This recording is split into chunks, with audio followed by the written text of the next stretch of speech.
Good afternoon, ladies and gentlemen. I hope you're all having a good day today. Hopefully you're having a good weekend as well. And today we're going to talk about some tongue twisters in Swedish.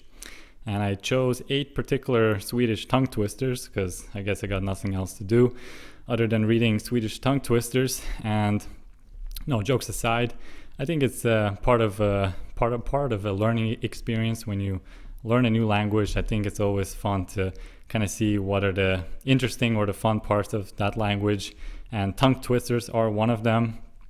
And I'm going to start with the easier tongue twisters and kind of move along the line up all the way to the hardest tongue twister. And I'm always going to translate the tongue twister sentence so that you guys can also understand what I'm talking about, or in case I don't pronounce those words correctly, because some of them are actually really difficult if you try to say it in a very fast pace. And as someone who is still learning the language, who just started learning the language about a half a year ago in April 2024, it might be a little bit tricky to pronounce those words in a very quick pace. So we have the first one here, and I have a piece of paper here. I wrote down all the tongue twisters, and I'm going to start off with saying the first one, which is farfar får inte får lamm.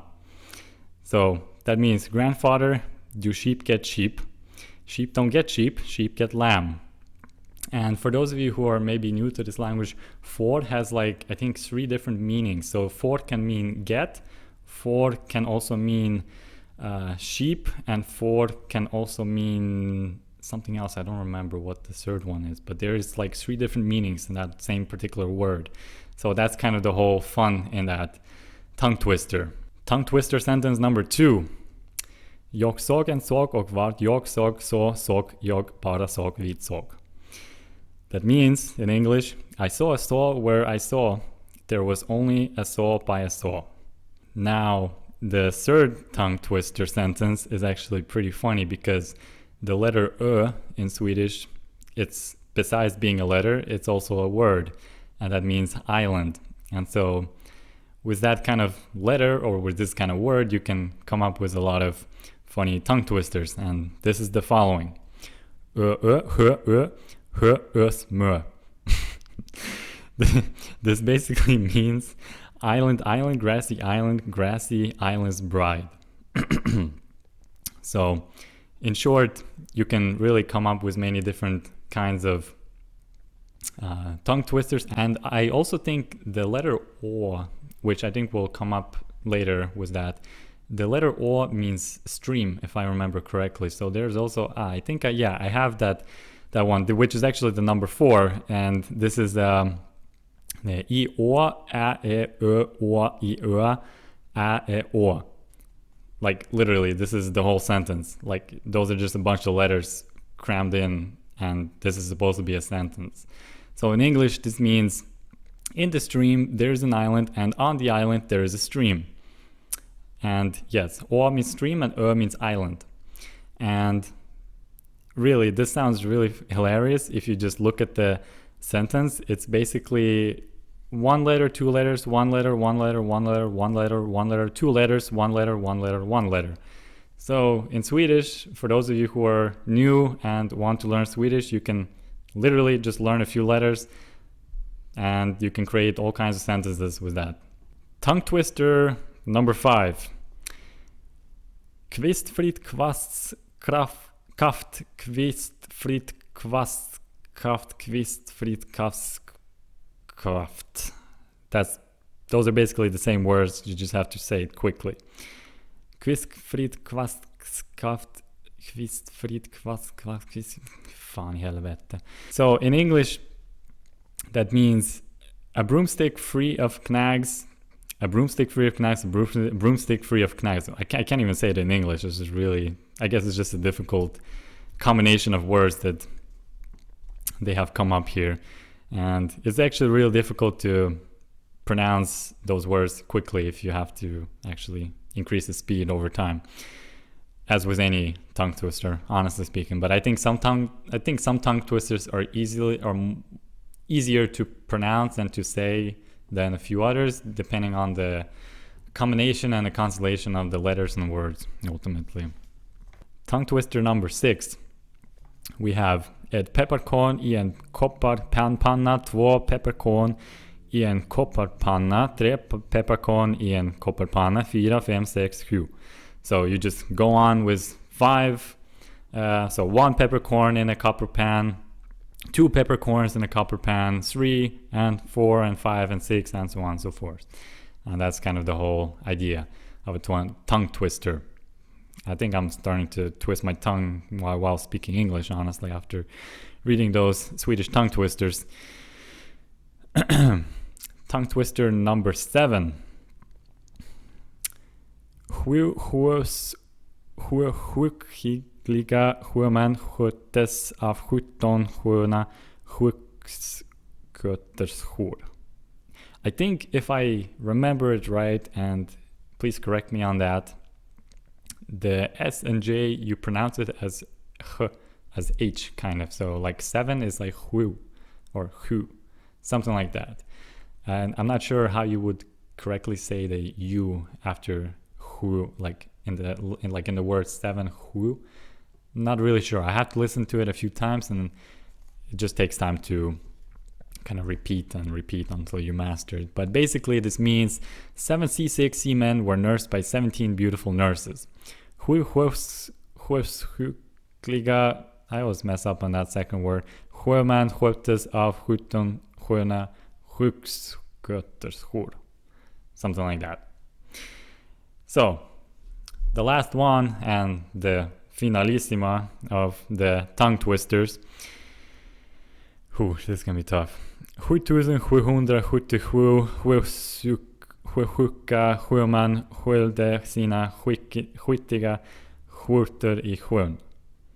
7,777 seasick seamen rinsed their filthy shirts in the sea.